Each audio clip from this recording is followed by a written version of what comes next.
Welcome to Picky Geek, my name is Chris Bratt, and today we're taking a look at Minecraft for the Xbox 360.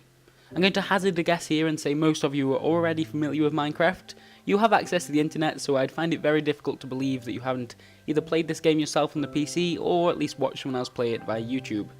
So I'm not going to review Minecraft throughout this video, I'm going to instead review how it's been ported over to the Xbox 360. Let's start with the key differences. Those of you that do play the PC version of Minecraft know that the game is regularly updated and has changed fairly drastically since its official release. You may be disappointed to find that the port to the Xbox 360, however, has been launched using the version 1.6.6 from the Minecraft beta. This version is almost a year old and is before the introduction of Pistons, the Adventure Update and Enchanting. If you do play a lot of Minecraft on the PC, this will seem quite the step back. You won't find the Ender Dragon, a village of NPCs, or abandoned mine shafts. You'll be going back to the beta. However, let's not forget that a lot of people were playing and enjoying Minecraft before the official version 1.0, and there's still plenty to keep you occupied. Mojang have previously explained that the 360 version of Minecraft will eventually be in sync with its PC counterpart, and that they've worked out an arrangement with Microsoft to ensure that they can keep the game updated. A big difference that is unlikely to change in future updates is the limitation to the size of the world. When playing on the PC, you can continually explore, and in doing so make your game's world larger and larger, and although your machine will eventually start to struggle, the game itself sets no limitation. However, due to the limited memory available on the Xbox 360, each world you create on that version is limited to 1024 by 1024 blocks.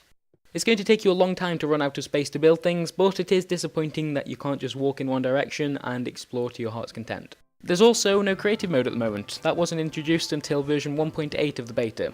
Yes, that Picky Geek logo at the start of this video meant that I had to punch an unforgivable amount of sheep and squid. Sorry, nature.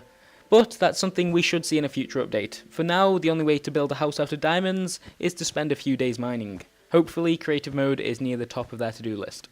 I think it's important to get all that out of the way first when reviewing this port. The Xbox 360 version as it stands is the inferior version of the game. I was expecting that, and you were probably expecting that. So why bother purchasing this version in the first place, other than its slightly cheaper price tag? Well, there's a couple of reasons actually. First of all, it offers jump in, jump out split screen for up to 4 players on the same console.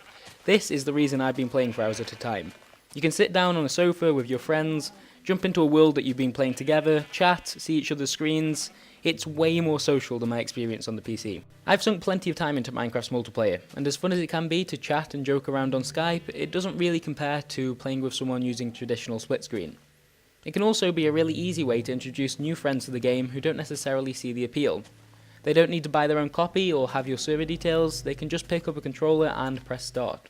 When it comes to playing online, you can join your friends' games at any time unless they've changed their settings to invite only, and I did like that when you select load game on the main menu, it shows a list of all your friends who are currently playing and have room for you to join.